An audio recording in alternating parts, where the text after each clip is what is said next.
Debate Super Sábado. Um debate sobre os principais temas da atualidade.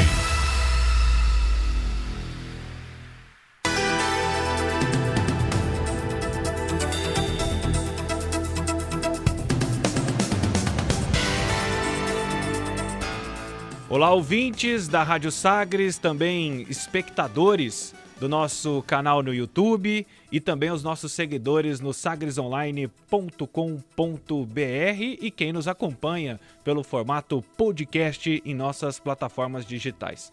Sejam todos bem-vindos e bem-vindas a mais uma edição do nosso Debate Super Sábado. O programa de hoje tem a minha apresentação, Vinícius Tondolo, e também da Luciana Maciel. A produção é da Luciana Maciel, da Jordana Ágata e também da Jéssica Dias. No dia 10 de maio, o governo federal anunciou que os reservatórios das hidrelétricas das regiões Sudeste e Centro-Oeste registraram o pior período de chuvas desde 2015. O que isso significa? É que a tendência é que se repita um longo período de bandeira vermelha no país.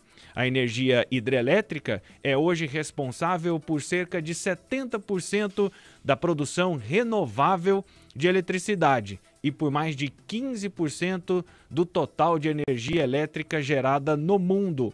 Uma de suas grandes vantagens é poder gerar energia elétrica sob demanda.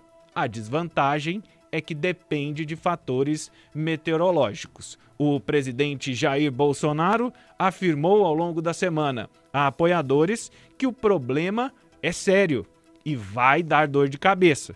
De acordo com o presidente, abre aspas, só avisando, esta será a maior crise que se tem notícia até hoje. Demos mais um azar, né? E a chuva geralmente cai até março. Agora já está na fase que não tem chuva. Fecha aspas, esta foi a declaração do presidente Jair Bolsonaro, comentando um pouco dessa situação, da situação crítica de calamidade, né, da falta de chuvas vivenciada nos reservatórios da região Sudeste e Centro-Oeste. A edição de hoje, então, tem como objetivo entender, em meio à falta de chuvas e aumento de tarifas, que alternativas temos? Para discutir sobre esse assunto, estamos recebendo Guilherme Susteiras, ele que é coordenador da Associação Brasileira de Energia Solar Fotovoltaica, AB Solar. Também o Alessandro Cunha, que é vice-presidente do Conselho da Associação Brasileira dos Comercializadores de Energia, a Abracel. O Carlos Cunha, que é empresário do setor elétrico e diretor regional da ABGD, Associação Brasileira de Geração Distribuída. E o Everton Martins, presidente do Movimento Solar Livre. Estes são os nossos convidados, nossos especialistas a participar do debate a partir de agora. Começo com você, Guilherme. Seja muito bem-vindo a Sagres. É bom tê-lo aqui no nosso debate. Bom dia a todos. Bom dia aos meus colegas, Everton, Alessandro, Carlos. É um prazer estar aqui na Sagres, participando desse debate de um assunto que é bastante técnico, um pouco político, e vamos tentar aqui deixar a coisa mais simples possível para que todos os ouvintes e telespectadores possam entender a gente. E é verdade, é um assunto bem técnico, até estava passeando pelo site do Operador Nacional do Sistema, muitos termos técnicos, mas para falar de futuro, não tem como falar de retomada de economia sem falar de energia, de geração de energia.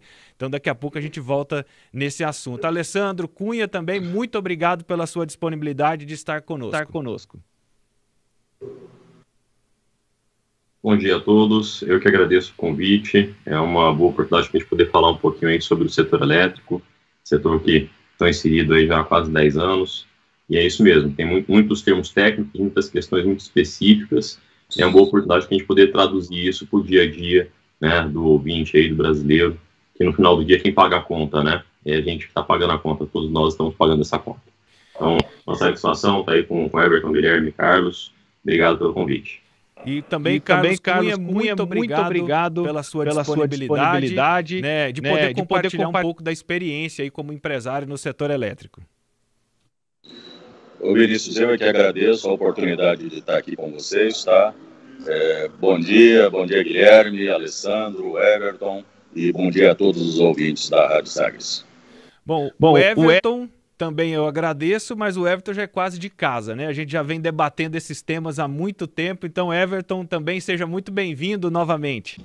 Obrigado pela oportunidade, um abraço aí para o Guilherme, para o Alessandro, pelo Carlos, da gente estar nessa manhã aqui de sol brilhante, compartilhando com o consumidor aí as informações. A Luciana começou o dia dizendo, o céu amanheceu lindo, ensolarado. Agora que eu entendi a ideia da Luciana de falar que o sol estava bonito. Agora que eu entendi. Tudo conspirando ao nosso debate, ao nosso favor, gente. Bom dia a todos os participantes. É isso, Vinícius, tá vendo? Agora sim. Agora entendi a sua jogada desde o início. Bom, vamos lá. Pessoal, eu estava acompanhando ontem na atualização da ONS, a última atualização do dia 13 de maio dos reservatórios em Goiás. Itumbiara, pouco mais de 25%, a hidrelétrica de São Simão, pouco mais de 15%, e a hidrelétrica de Serra da Mesa, 36%. Se comparar com 2020, Itumbiara tinha 50% do reservatório, dos níveis do reservatório, São Simão tinha 90% e Serra da Mesa tinha 28%. Ou seja, Itumbiara está com a metade do que tinha o ano passado, São Simão tinha 90%, hoje tem 15% do reservatório, e Serra da Mesa tinha 28%, hoje tem 36%, é o que apresenta o melhor cenário. A pergunta que eu faço Guilherme, com esse cenário, tá na hora da gente rever o nosso modelo, embora sustentável, pela parte de geração de energia, e é uma das coisas que deixa o Brasil bem posicionado na geração de energia limpa, mas ele está sob risco? Esse modelo hidroelétrico, ele está sob risco? Pergunta fácil, hein, Vinícius? Eu vou... vamos lá. A gente tem uma questão estrutural, né? Esse é um assunto que as pessoas não gostam de falar, que é a questão das mudanças climáticas, né? O sistema de reservatórios, o sistema de hidrelétricas do Brasil, ele é todo calculado, dimensionado, usando um histórico hidrológico de 90 anos. Só que a hidrologia de 90 anos atrás já não necessariamente representa a hidrologia que a gente vai ver daqui para frente, porque o clima mudou. Esse é um debate que acontece já... eu estou no setor elétrico há 20 anos, e antes de entrar no setor elétrico esse debate já acontecia, e seguramente nos últimos 20 anos a gente vê esse debate acontecer, que é a necessidade de você redimensionar a capacidade real de geração dessas hidrelétricas, né? O termo do jargão do setor chama-se revisar as garantias físicas ou a energia assegurada das usinas, porque a capacidade delas gerarem já não é mais a mesma. Quando isso for feito, vai se perceber que estruturalmente o Brasil está com falta de energia e não com sobra de energia, como alguns consultores insistem em dizer por aí. E a prova disso são as bandeiras vermelhas que a gente vê esse ano, e só não estamos em racionamento porque a demanda está deprimida por conta da pandemia. E entendendo essa revisão de garantia física e percebendo que estruturalmente o Brasil precisa de energia, o resultado é que ou o governo promove mais leilões para construir mais usinas, e aí a gente precisa de todas as fontes de energia têm seus benefícios, todas as fontes de energia têm seus desafios, e o segredo de uma boa política energética está na diversificação das fontes. Então vai precisar de solar, eólica, biomassa, hidrelétrica, um pouco de gás natural, vai precisar de todas as fontes possíveis, e ao mesmo tempo, você tem que incentivar que as empresas e as pessoas invistam na sua própria geração de energia para não depender dos leilões do governo.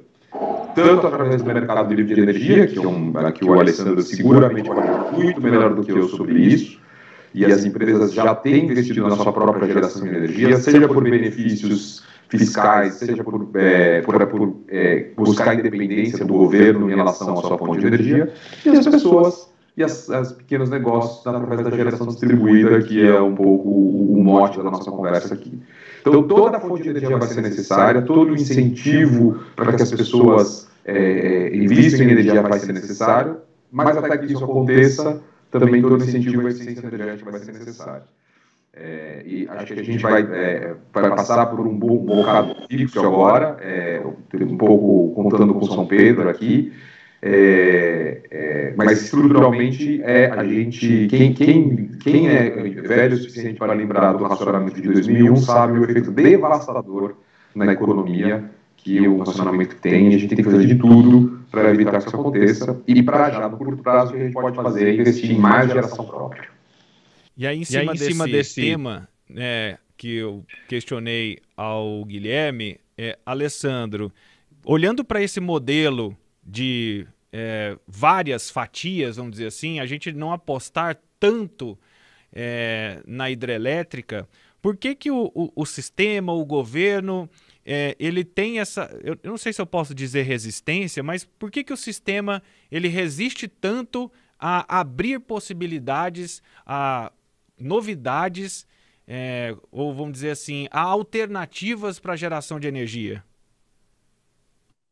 Bom dia. Esse tema é um tema bastante importante para nós, né? Eu queria só fazer um complemento ao que o Guilherme falou. Acho que o sistema elétrico brasileiro ele é dimensionado para atender a demanda.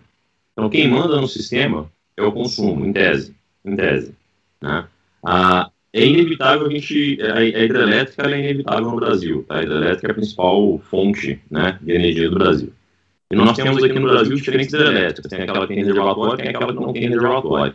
E isso gera uma dificuldade, porque aqui tem reservatório, se chover tem que gerar. Aqui não tem reservatório, se chover tem que gerar. Aqui tem reservatório, o governo precisa segurar a água no reservatório para usar essa água quando não chove. Né? Essa é a lógica do negócio. Só que o nosso sistema, ele agora tem eólica, ele tem solar, ele tem biomassa e ele tem também as térmicas tradicionais. E aí você tem que gerenciar todo esse arcabouço para poder ter o melhor custo possível de energia, ou seja, o menor preço possível de energia para atender a demanda da população. Então, essa dinâmica, eu até, um ponto que o Guilherme colocou, que a gente discorda um pouquinho, só que é a questão de leilões. A gente acha que quanto mais centralizado for os leilões, quanto mais partido do governo, né, a expansão do sistema, mais na mão do governo fica e mais difícil fica essas decisões. Por quê? Você vê, a gente teve, essa não é a primeira crise hídrica que a gente enfrenta, né? A gente teve um racionamento lá em 2001, de 2001 para cá a gente teve pelo menos umas 3 crises hídricas que impactaram relevantemente em preço, né? As bandeiras tarifárias, elas são um pouco mais novas, mas a gestão da bandeira tarifária também está, de certa forma, em xeque. Ano passado teve um rombo de mais de 3 bilhões na gestão da bandeira tarifária, agora está vindo por conta do consumidor. O consumidor vai pagar a bandeira tarifária não só pela crise hídrica, mas pela má gestão do ano passado nas bandeiras. Então tem 2 efeitos nessa bandeira tarifária.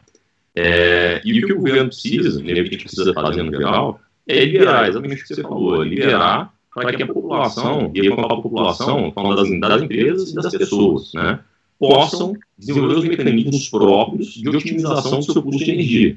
Então, assim, isso começa na residência, aquele que tiver condições e puder colocar lá o painel na sua casa, ele gera a sua própria energia. Mas isso vai até a indústria, vai até o serviço, do shopping, que ele pode contratar energia direto no Mercado Livre de um produtor, de um gerador. Hoje, você tem uma ideia, a expansão da geração, principalmente solar e fotovoltaica, ela está toda pautada no Mercado Livre. Porque não se tem leilões há 2 anos quase, né? Sem leilões relevantes, né? Então, boa parte dos geradores, das empresas que geram energia, estão construindo as usinas para colocar no Mercado Livre. Qual que é o problema hoje? Quem pode acessar o Mercado Livre? Só pode acessar o Mercado Livre as grandes empresas. Então, tem um Mercado Livre acessível para todo mundo. Então, eu compro aqui meu pão todo dia de manhã na padaria do lado de casa, e a padaria, se ela quisesse comprar energia mais barata, ela não tem essa opção. Ela não pode, porque a regra hoje não permite. Então, a gente precisa ter uma cabeça um pouco mais aberta e permitir, né, o alcance. E isso facilita também a geração própria, porque a geração própria de energia, né, e eu acho que hoje o melhor mecanismo para poder gerar sua própria energia é a solar, pela facilidade, pela disposição, porque solar você monta as placas, você pode ter uma quantidade pequena, uma quantidade grande, você vai conseguir atender o consumo ali. E esse atendimento de consumo Hoje ele acontece no que a gente chama de geração distribuída, mas ele pode acontecer também no Mercado Livre. E a ampliação do mercado é um negócio que a gente está em discussão já há quase 10 anos. Tem 10 anos que a gente discute para poder liberar, para todo mundo poder escolher de quem comprar a sua energia. Igual a gente escolhe hoje telefonia, você poder escolher de quem você quer comprar energia, gerar concorrência, gerar, né, um serviço melhor, gerar um preço melhor, um acesso melhor à energia. Então, acho que hoje, o que eu vejo respondendo objetivamente a sua pergunta? A gente precisa mobilizar Congresso e governo para poder liberar também a opção, para todo mundo poder comprar a sua energia. E no que diz respeito à geração própria, reconhecer os benefícios que ela gera, né? Então, hoje, quando você gera a sua própria energia, você está justamente desonerando a hidrelétrica, está desonerando, né, o sistema, está melhorando o atendimento, né, chegar a energia ali naquela região. Então, tudo isso precisa ser reconhecido de forma adequada. E, Carlos, dentro desse cenário, como que o setor, né, o setor privado de geração elétrica tem percebido esses dois pontos destacados pelo Alessandro e pelo Guilherme? Só corrigindo aqui também, né? Bom dia, Luciano. Eu esqueci de cumprimentar você no início aí da nossa conversa. O Alessandro, eu acho que ele colocou muito bem essa situação aí da falta de investimento. E existe no Brasil uma situação de desinvestimento, na verdade, e uma situação que o Brasil vai na contramão do resto do mundo todo, né?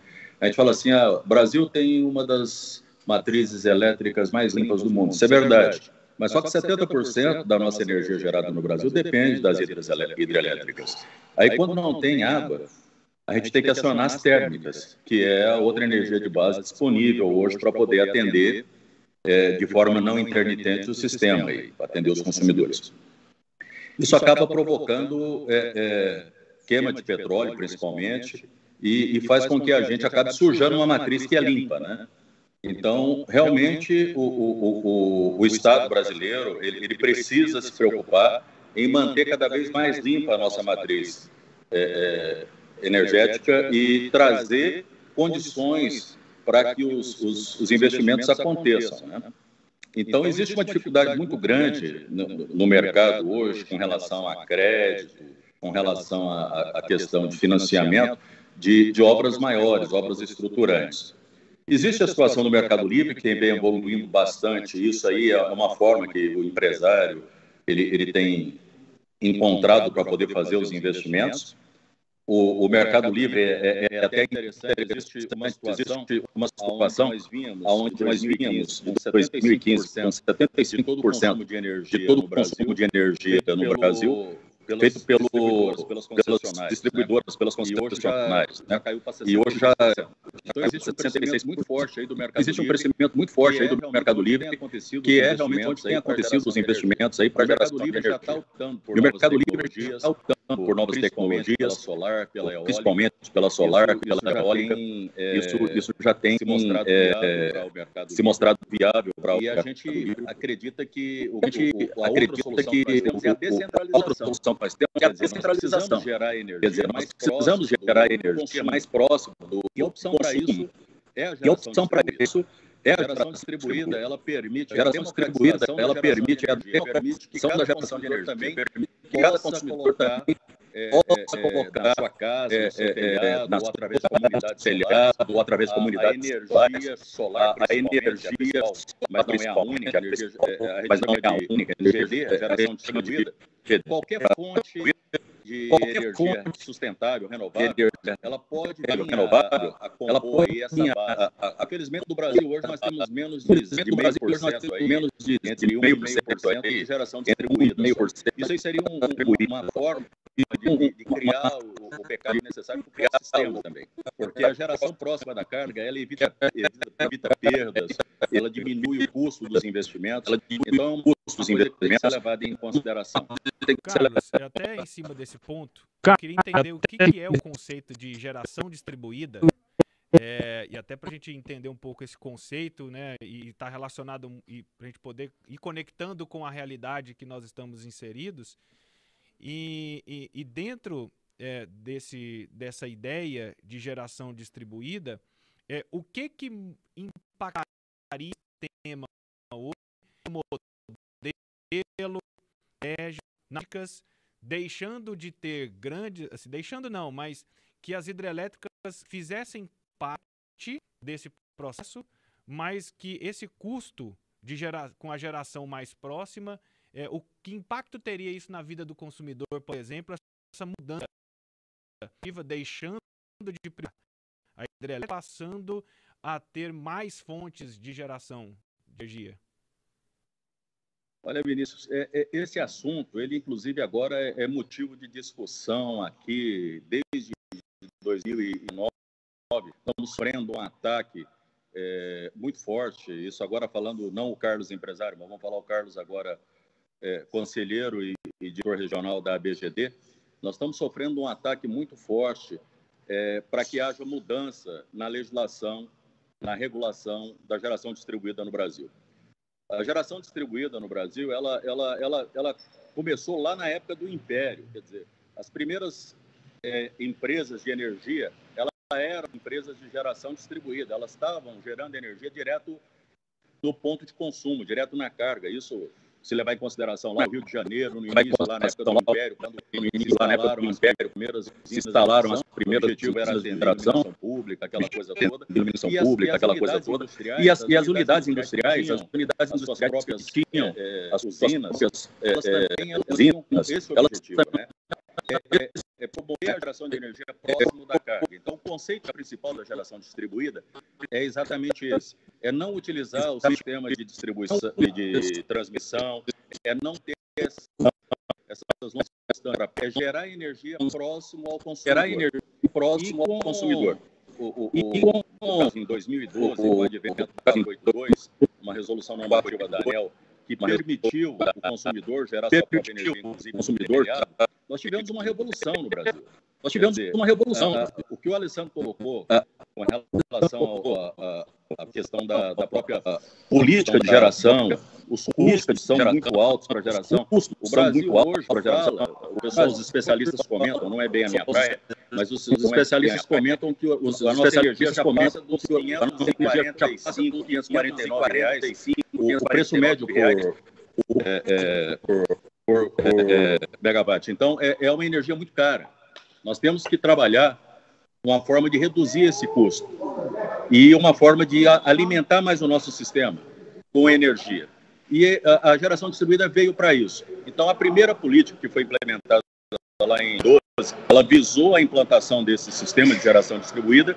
Em 2014, houve uma revisão, e em 2015 começou a vigorar a 687, que ela promoveu uma modalidade diferente, e houve mais uma democratização da geração distribuída, onde você poderia criar condomínios, criar associações cooperativas, para que essa geração de energia pudesse também alcançar aquela pessoa que não tem um telhado, que não tem uma área para poder gerar a sua própria energia. Então, houve uma evolução muito forte.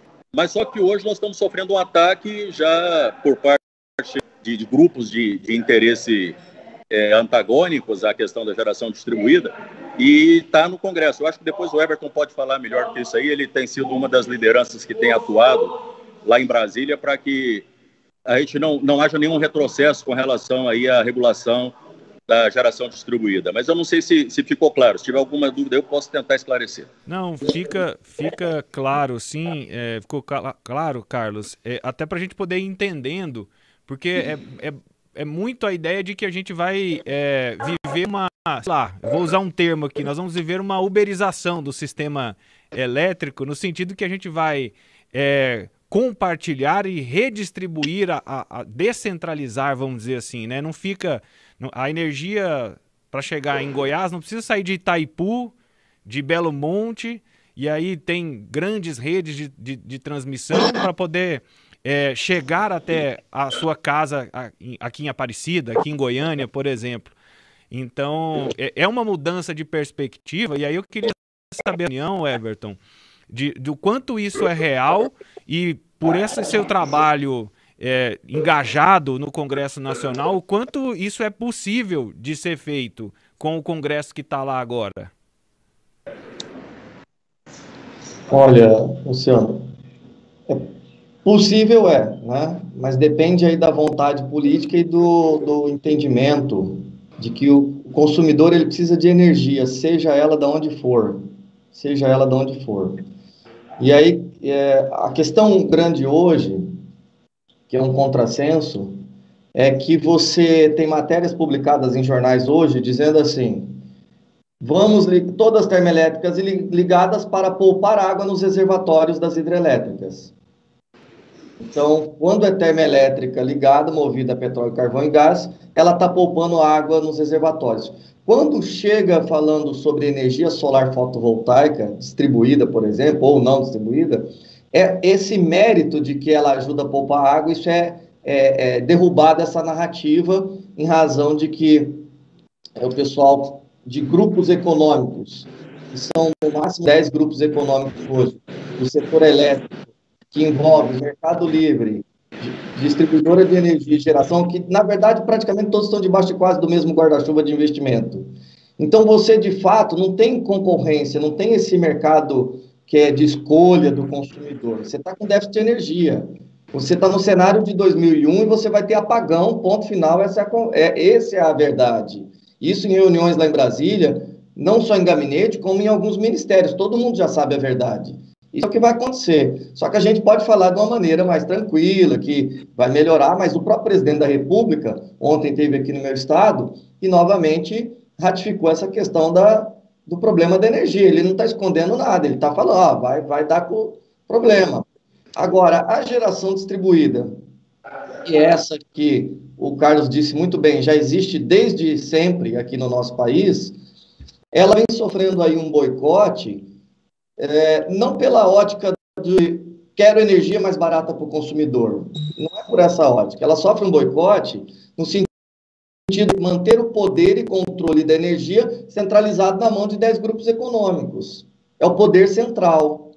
Quando o Alessandro fala que a escolha da padaria, que é super importante, poder escolher energia mais barata, só que é importante ressaltar que eu vou conseguir a energia mais barata, mas metade do custo dessa energia hoje, ela é infraestrutura cara e obsoleta.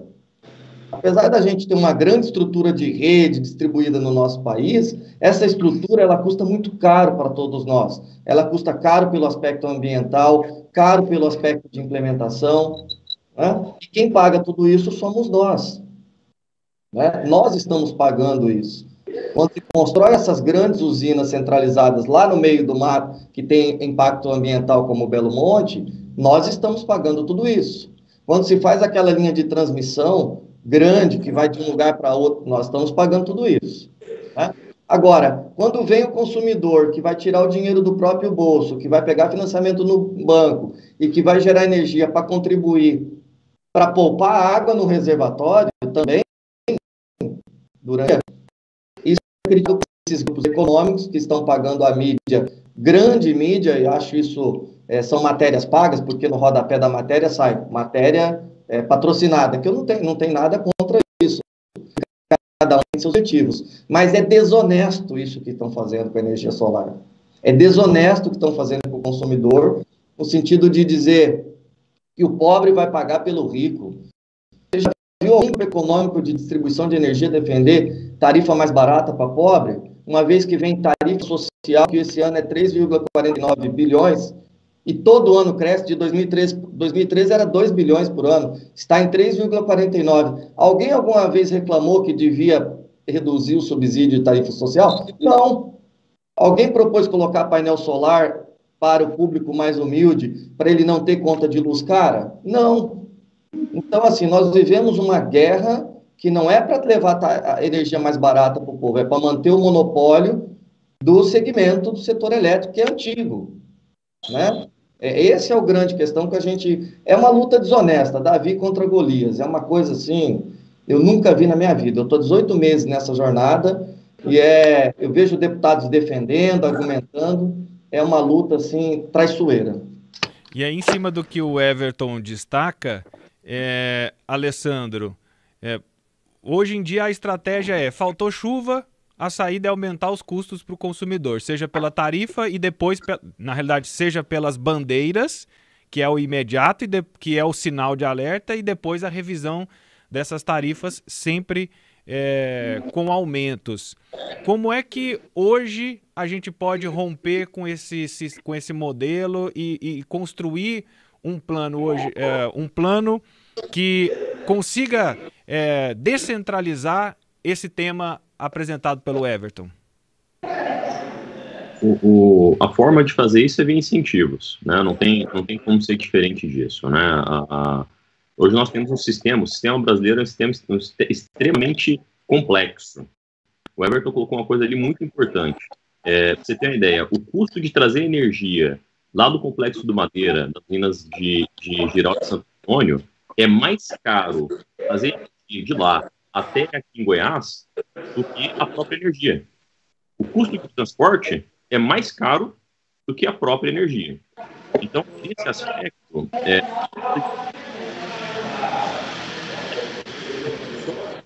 a médio e longo prazo. Falhou a minha ligação. Não, tá falhando a sua ligação. Vamos ver se voltar a falhar, vocês me avisam? Sim, aviso. Perfeito. Então, eu estava comentando aqui que o custo que o Brasil tem hoje de grandes linhas de transmissão acaba sendo mais caro do que a própria energia em alguns casos, né? Então, a questão da geração distribuída em específico, ela mitiga esse custo também. Você consegue trazer energia próxima ao consumidor. Além, obviamente, acho que o termo que foi usado ali, democratizar. Isso é sensacional. Porque o nosso país, ele é um país de subsídios, tá? A gente não pode negar isso. Nós temos subsídios em diversas esferas do setor elétrico. E talvez, né, talvez não, com certeza, a questão da geração distribuída, ela tem um incentivo, né, desde quando ela foi criada, e talvez ele seja um incentivo mais democrático que nós temos hoje. Por quê? Porque ele permite, né, que o consumidor gere a sua própria energia, e isso traz uma série de benefícios para o sistema elétrico, inclusive um deles, o Everton tocou muito bem, que é a questão de poupar reservatório. Poupar reservatório com uma energia barata. Porque hoje, quando você aciona termoelétricas, é muito caro, e quem paga, todos nós pagamos isso. E assim, a gente não pode fechar os olhos, né? Quem paga a conta sempre é o consumidor. É o consumidor que paga a conta, né? É a ponta quem paga a conta. E a geração distribuída gera a possibilidade do consumidor passar a ser protagonista do processo. Então você passa a ser protagonista, você gera a sua própria energia e passa a ser protagonista do processo na parte de geração. Então eu acho sim que é fundamental esses incentivos para que a gente possa crescer, né, a nossa capacidade de geração, atendimento de carga, atendimento do consumo próximo ao próprio consumo e, principalmente, transformar o consumidor, que era até então o passivo, né, aquele que só recebia a conta para pagar, como aquele que tem a oportunidade de ser protagonista dentro do processo. Então, acho que isso é fundamental. Eu quero aproveitar e agradecer no nosso chat o Claudinei Miguel pelo registro, né, que está nos acompanhando, o Hélio Barcelos também mandando mensagem, o Walter Ribeiro mandando mensagem, tem um perfil aqui Vila Nova, Juan Diego, o Walter Abreu Moreira também mandando mensagem, o Quasa Slog também mandando mensagem. Pode mandar pergunta, se tiver com alguma dúvida, alguma sugestão de pergunta aqui para o nosso debate, pode interagir conosco aí pelo chat no nosso canal do YouTube. Um tema que sobre clausuras, rompimentos de organizações, né, de rompimento de monopólios, mas não é um monopólio, é um grupo pequeno comandando. Carlos, você que está ligado ao setor elétrico como empresário, os impostos, ele passa a ser um problema quando a distribuição é um fator que encarece muito a energia. A quantidade de impostos cobrada, ela passa a ser um debate de segundo plano nessa construção, na geração da energia distribuída, no pensar alternativas para a geração de energia, pensar em alternativas sustentáveis? Olha, sem dúvida nenhuma, né? Hoje nós temos energia, por ser um bem básico, ela é extremamente onerada, principalmente com o ICMS. Nós temos estados com ICMS acima de 30%. Então, você vê, eu acho que nem o álcool, o tabaco, ele hoje é taxado nesses patamares aí, como existe hoje em alguns estados. Se não me engano, eu acho que o Alessandro até pode saber melhor do que eu a questão do estado de Goiás, mas se não me engano, o estado de Goiás hoje cobra 29%. 29%. É 29%. Eu até fiz esse levantamento. Um ICMS absurdo, né, cara? Energia elétrica é um bem básico, todo mundo precisa. Insumo básico da indústria, do comércio. Como é que você cobra 29% de ICMS? Aí você tem todos os impostos federais, que são aqueles impostos normais de qualquer outro produto, aí não tem diferenciação, mas o ICMS é absurdo. E em alguns estados esse ICMS chega a mais de 30%. Os impostos hoje, Carlos, em Goiás, de impostos, PIS/COFINS, que são federais, 9,25%. ICMS, que é o estadual, dá 29%. Ou seja, na conta de energia, 38,25% representa de impostos. E então, aí eu fiz até uma distribuição. Até uma curiosidade, assim. Num custo da energia do Brasil, a distribuição custa 30%, os impostos tem essa média aí de uns 35% a 38%, na geração 28% e em transmissão 6%.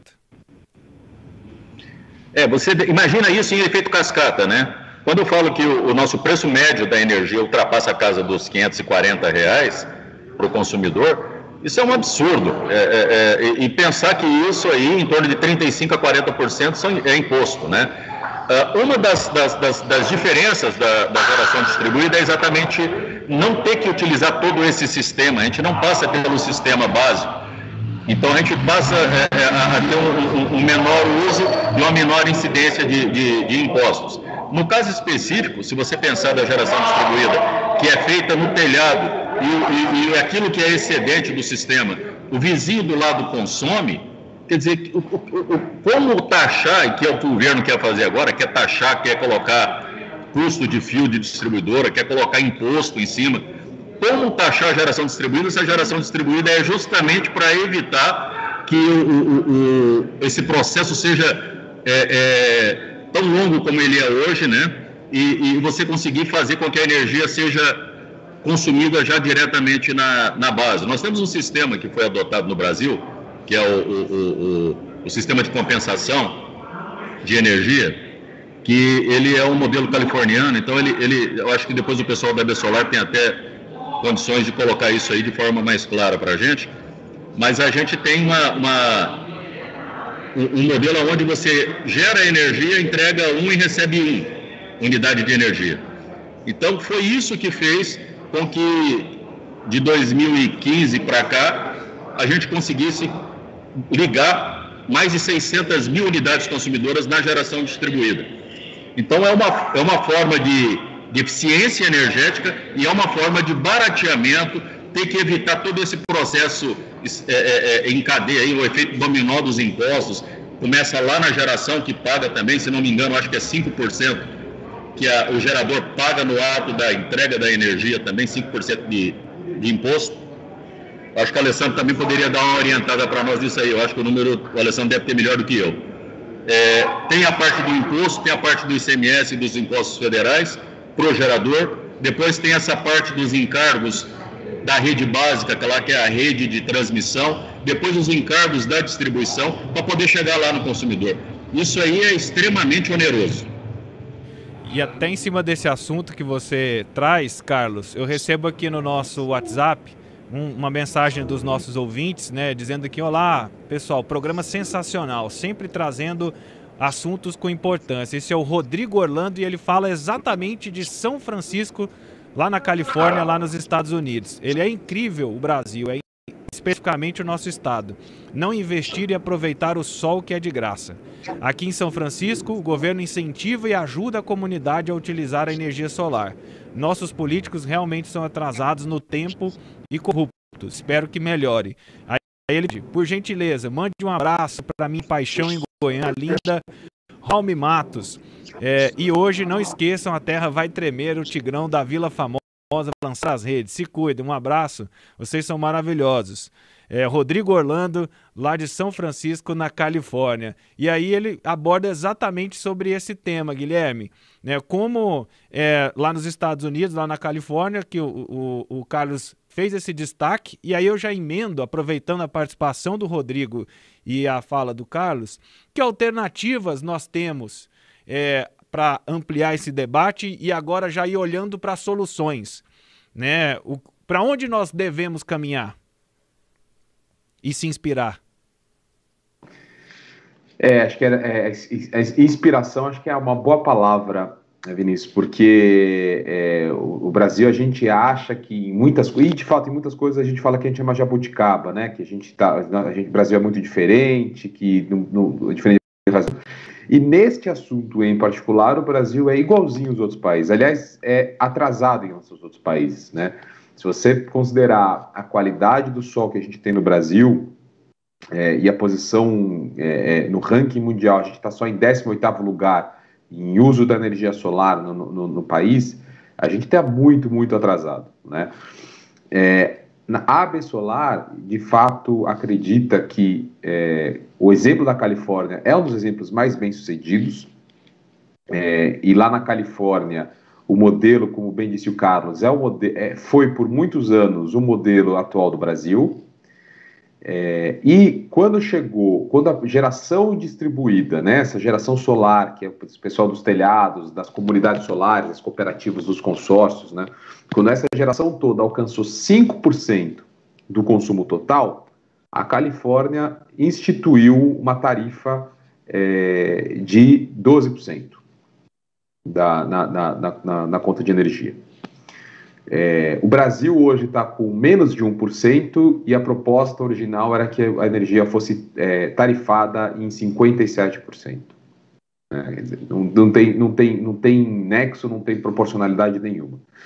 E que a AB Solar acredita que, de fato, a saída brasileira é uma saída muito parecida com a Califórnia, né? O Carlos estava dizendo, eu vou dar um número preciso aqui, na nossa usina aqui da minha empresa. Nós temos uma usina aqui no interior do estado de São Paulo, no modelo de cooperativa, né? Considerando o que a nossa usina paga para injetar a energia na rede de distribuição, mais do que os nossos clientes pagam de disponibilidade do lado de lá, hoje a gente na prática tarifado em 16%. Então, 16% do que a usina gera fica na conta da distribuidora por conta da tarifa de uso dos sistemas de distribuição, da TUSD. É o custo mais alto da usina, de longe.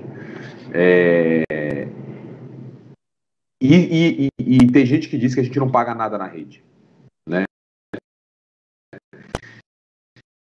Então, para a AB Solar, dentro aqui do projeto de lei que está sendo relatado pelo deputado Fábio de Andrada, e que, se tudo der certo, se o lado de lá não usar mais nenhum subterfúgio, vai à votação essa semana, agora, terça ou quarta-feira, se tudo der certo, a proposta é que os consumidores passem a pagar pelo uso da rede, a parcela da tarifa pelo uso da rede, que chama TUSD Fio B, tarifa de uso do sistema de distribuição, a parcela da distribuidora, que representa entre 25% e 27% da tarifa, que é um valor bastante alto.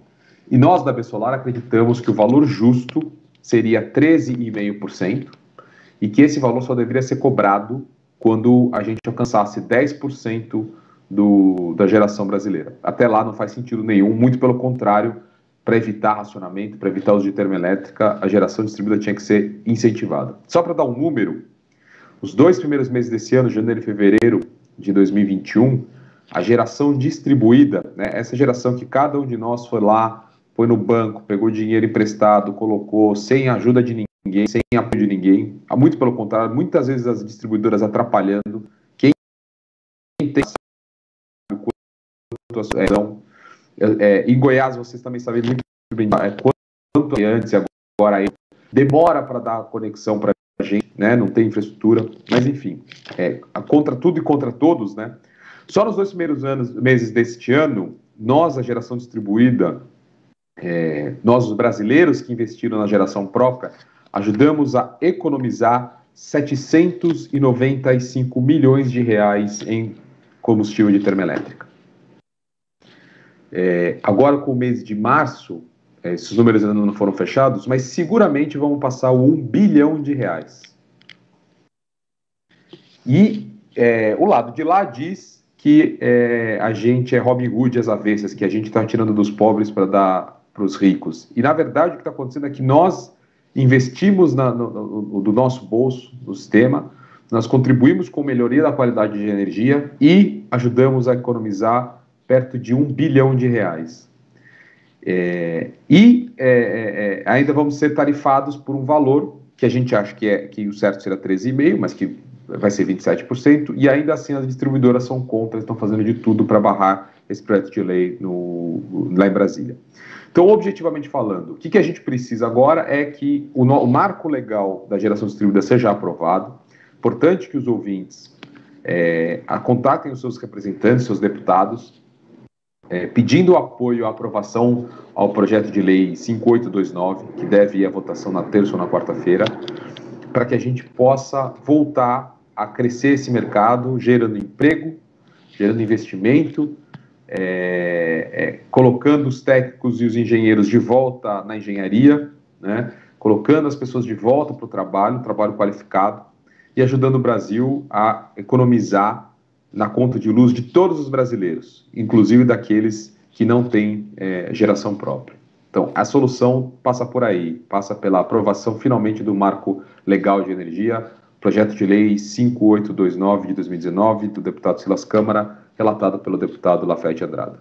E sobre esse ponto, eu até ia perguntar para você, Everton, em que pé anda, como tem sido a articulação nesse projeto, porque eu até acompanhando algumas notícias de repercussão, né, a gente acompanhou o momento em que foi aprovado na comissão da Câmara e tinha a expectativa que já logo na semana seguinte já entraria na pauta do Congresso, que não aconteceu.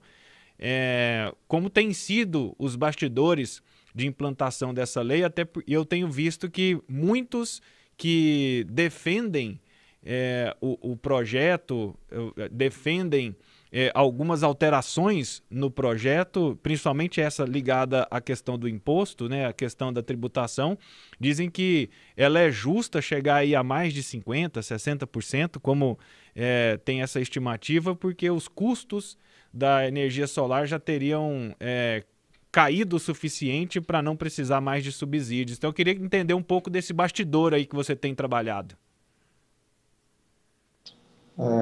Bom, são 4 semanas na tentativa de colocar em pauta. Se colocar em pauta, esse projeto vai passar, né? A estratégia que se usou em Brasília foi de prorrogar, procrastinar, para que os grupos econômicos que são contra, que querem manter o poder centralizado, consigam fazer propaganda na mídia. Então, assim, há grandes matérias publicadas com informações distorcidas. Eu tive a oportunidade de participar de um debate lá num gabinete discutindo na vice-presidente da Câmara. No caso, a proposta é a seguinte: vamos taxar em 100%, daqui 12 meses a gente senta e a ANEEL apresenta os benefícios e vocês podem ter desconto até maior. Essa é a proposta, que não há acordo de se fazer, não há consenso, não há diálogo. Né? Um país que você está pagando bandeira vermelha, usando todas as termoelétricas, e ainda usando termoelétrica para dizer que é para poupar água em reservatório. Esse é o argumento. Então, não faz sentido nenhum. Nós estamos falando lá do vice-presidente da Câmara, o deputado Marcelo Ramos, que tem tido uma grande visibilidade na mídia, porque tem interesses outros na política em seu estado, mas que não pensa no benefício do povo, estado o qual utiliza-se muito da geração a diesel até hoje. Né? Então, ele está com outros interesses que não do povo brasileiro, que não do consumidor. A gente tem que falar isso de maneira clara e sem subterfúgios. Né? Agora, você tem o deputado Beto Pereira, que apensou o PL 2215 junto ao PL 5829 de Silas Câmara, junto com o deputado Evandro Roman e o deputado Lafayette Andrada, que é o relator, no qual deu um texto que concordou com uma taxação que, no nosso ponto de vista, e acredito que o da B Solar, nós temos uma emenda em conjunto aí, também pensamos que é igual à Califórnia. A gente tem trabalhado muito lá com o Ronaldo, lá presidente da B Solar, no sentido de que, olha, até 10% de penetração não se discute taxação porque não faz sentido, né? Mas houve-se uma abertura para propor 28%. Semana passada nós conseguimos um texto que para os pequenos projetos comerciais e produtor rural vai pagar metade desse fio B. Então, que era 28%, caiu para 14%, a média, né? Então, quer dizer, ainda houve um espaço para os pequenos, que é o que a gente está defendendo. Já a distribuidora, o Mercado Livre, que faz usinas grandes, que criou essa história do Robin Hood ao contrário, que diz que o pobre paga pelo rico ter energia solar, é uma grande mentira, porque eles que constroem, através de suas empresas subsidiárias, grandes usinas de geração de energia solar, por incrível que pareça. Entra no site aí no Google e digita assinatura de energia e vê quem está oferecendo isso. São as grandes distribuidoras. E aí ela dá um descontinho de 10% para o consumidor. Veja, eu não quero um descontinho de 10%. Eu quero fazer o meu financiamento lá no meu banco, que eu tenho conta, colocar um sistema solar na minha casa e ajudar o meu país. Eu não quero ficar refém o resto da minha vida desse sistema que, a qualquer momento, não reajusta. Quem paga é o consumidor. Toda vez quem paga é o consumidor. Ou seja, não tem alternativa. Agora, quando vem uma alternativa de um país que 21% da energia vem de termoelétrica, o pessoal quer barrar com argumentos com mentiras. O que é importante a população entender é o seguinte: se a gente não se mobilizar, nós vamos acontecer aqui igual a Espanha aconteceu. Taxar a energia solar, foi um desemprego enorme, ou seja, um momento que a gente vive, que precisa gerar emprego em todos os municípios. Qual é a indústria que pode promover isso? A indústria da geração solar distribuída, porque o emprego acontece no município. Ele não acontece lá em Belo Monte, ou lá em Itaipu, ou lá em Ilha Solteira. Ele acontece no município do sistema instalado no telhado das casas. Então, ele é uma grande fonte de geração de emprego e desenvolvimento municipal. Um outro ponto importante é que o dinheiro que vai para as multinacionais, que apresentaram no valor econômico desse ano seus lucros bilionários e entrega de dividendos, não sou contra isso não, sou a favor. Só que, pelo amor de Deus, todo mundo passou pandemia, quebrou, fechou suas empresas de pequeno e médio, e camarada está publicando na internet aí lucro bilionário e dividindo lucro. E ainda vem dizer que a energia solar, que é 0,6%, que não é nada, é culpada pela energia ser cara. Pelo amor de Deus, o brasileiro já deixou de ser bobo faz tempo. Então, as associações comerciais, Federação da Indústria, todo tipo de entidade representativa, o presidente tem que pegar o telefone, o prefeito pegar o telefone e ligar para o deputado e falar: deputado, isso é importante para o meu município. Presta atenção, vamos votar no PL 5829, sem distorções, porque estão tentando alterar o texto para ele virar um texto péssimo. E a gente não pode deixar isso acontecer essa semana. E a gente fica nessa batalha, nessa briga também, porque a gente entende que nesse pós-pandemia nós precisamos rever muitos modelos, e inclusive o da geração de energia vai passar por uma retomada de qualidade, né? A retomada das atividades, uma retomada desse momento, e passa pela geração de energia. É inevitável ter energia para poder fazer a retomada da economia, a geração de empregos e de postos de trabalho. Bom, o nosso tempo está chegando ao fim. Eu queria aproveitar para fazer que vocês tenham as suas considerações finais aqui no nosso debate. E queria começar com você, Alessandro Cunha, vice-presidente do Conselho da Associação Brasileira dos Comercializadores de Energia, da Abracel. Queria suas considerações finais e também já agradecendo a sua disponibilidade. Obrigado pela oportunidade.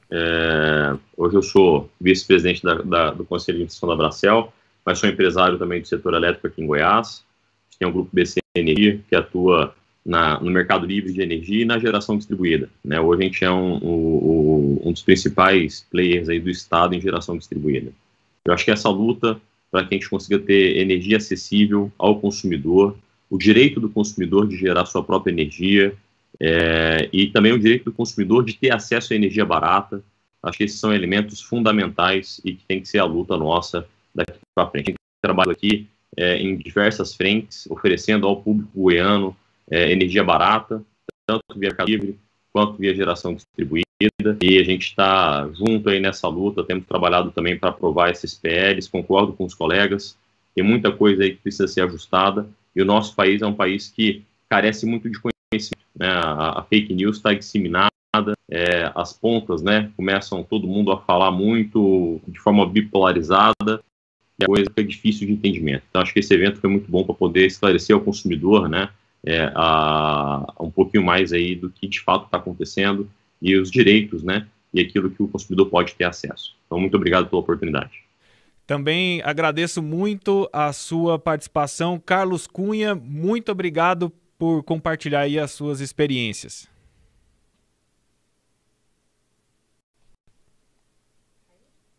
Carlos, o seu microfone está desligado, Carlos. Agora sim, ok? Me ouve? Agora sim, estão ouvindo. Então tá. Eu é que agradeço a oportunidade de estar aqui com vocês. Eu acho que o assunto é de extrema relevância. E eu queria fazer algumas considerações aí que eu entendo de especial importância aí para a avaliação dos nossos ouvintes aí e de todas as pessoas que estão envolvidas aí nesse setor, no setor elétrico, né? Então, a primeira é que Goiás tem, além da solar, outras fontes que podem ser exploradas, como reflorestamento, resíduos sólidos urbanos, resíduos industriais, a parte de resíduos agropecuários, a própria cogeração das usinas de cana, biomassa, biogás. Então, a gente tem outras opções também para a geração de energia limpa, que vai evitar que cada vez mais se acionem as térmicas a diesel. Então, acho que isso é de fundamental importância, isso depende de um plano de ação do próprio governo para poder explorar essas fontes que nós temos hoje disponíveis no nosso estado de Goiás. Outra coisa importante colocar, só reforçando o que o Everton colocou, das 600 mil unidades consumidoras, mais de 80% elas são microgeração, aliás, aquelas usinas pequenas, usinas abaixo de 75 kW. Então, é uma coisa muito importante que a gente percebe que vem de encontro a essa afirmação de que a GD é Robin Hood e as avessas. Eu acho que não, ela dá oportunidade para a classe média, dá oportunidade para o pessoal menos...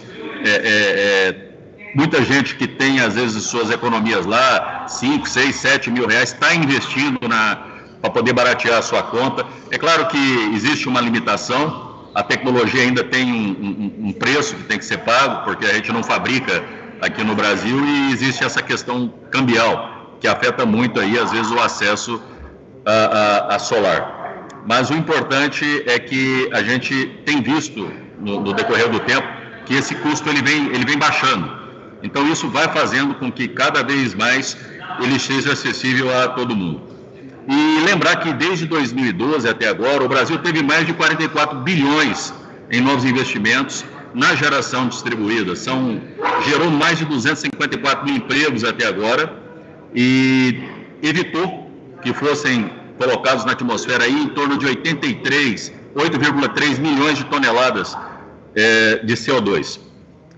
Além disso, a gente sabe que, além de trazer um barateamento das cotas de energia, a geração distribuída, se tudo correr bem, se não houvesse essas mudanças que estão sendo propostas aí, ela traria um estímulo que poderia atrair até mais 140 bilhões nos próximos 30 anos.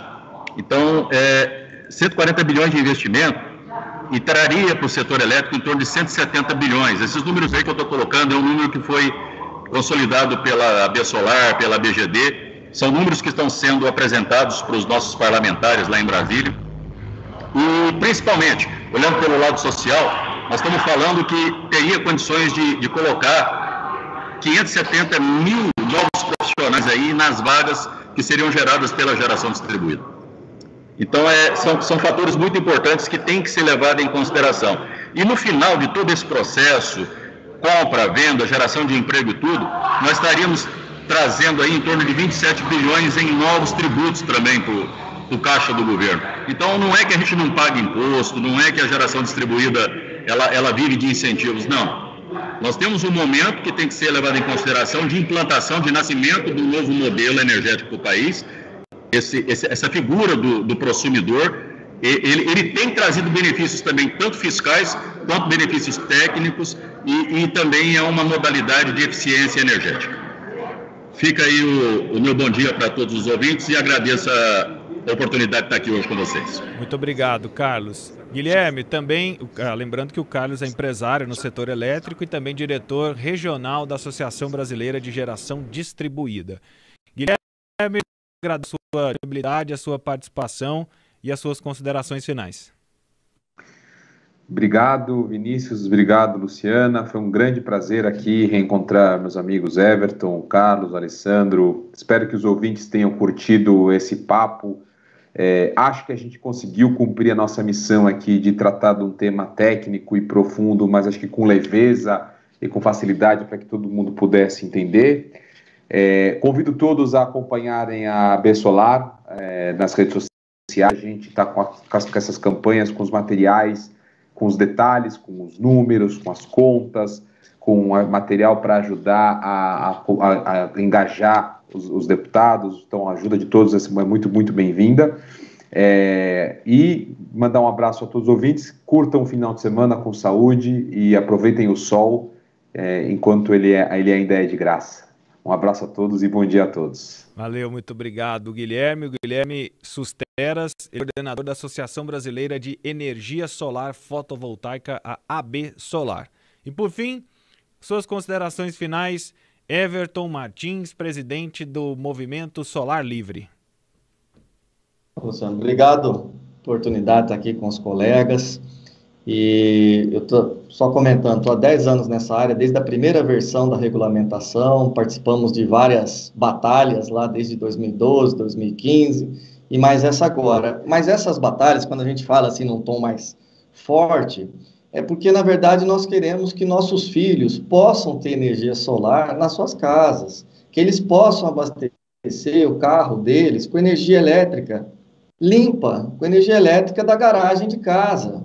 Né? Independente da classe social brasileira, todos nós merecemos ter esse direito. Nós não podemos ser censurados em 2021. Isso vai, assim, na contramão do que está acontecendo no planeta inteiro. Né? Então, a gente precisa sensibilizar e homens levantarem da cadeira e passarem a mão no telefone e falarem com os representantes, porque senão os grandes grupos econômicos e lobbies aí conseguem manipular as informações, né? É um mercado de trilhões de dólares. Nós não estamos falando do pobre, do rico, essa narrativa. Quando o camarada usa o pobre como escudo, é porque ele está ocultando a verdade. Pode pegar a história da política brasileira. Usou o pobre como escudo, ele está ocultando a verdade. Então, nós precisamos nos informar mais com esses materiais, igual o Susteras comentou, que tem disponível, muito bom, da AB Solar, da BGD, da associação aqui do Alessandro, que está participando. A gente se informar sobre isso, mas mesmo que a gente não conheça tecnicamente, não precisa ter muito conhecimento, não precisa ser engenheiro, não precisa ser nada disso. Ora, se eu gero energia durante o dia no meu telhado, consequentemente, aquela energia que vinha de uma termoelétrica de bandeira vermelha não foi necessária, é muito simples. Não precisa ser engenheiro para saber isso, né? Então, qualquer consumidor pode ter essa visão. E se eu gero em cima do meu telhado e sobrou um pouquinho, nesse pouquinho, meu vizinho que está 2 metros de muro do lado, a energia entrou no medidor do meu vizinho, foi consumida. Ela não transitou nessas grandes linhas de transmissão, que é como se fosse um cano de água furado, que sai 18% é perdido no meio desse caminho, em torno disso. Não vou entrar no detalhe técnico, mas é exatamente assim que acontece. E isso que é perdido no meio do caminho, adivinha quem paga? O consumidor. Os grupos econômicos aí nunca perdem nada. Então, pelos nossos filhos aí, pelo futuro ter direito de usar energia limpa, a gente pede ajuda humildemente aqui a todos os ouvintes que estão assistindo, falem com seus deputados, com seus prefeitos, para ligar para o deputado federal. O site movimentosolarlivre.com.br, na capa do site tem um vídeo explicativo e tem 2 cartas de moção de apoio ao PL 5829 e uma carta explicativa que com 2 páginas, numa linguagem um pouco mais acessível, o cidadão vai ler e vai entender que não faz sentido nenhum essa taxação da energia solar. movimentosolarlivre.com.br. Muito obrigado a todos, obrigado pela oportunidade de estar com vocês aqui essa manhã.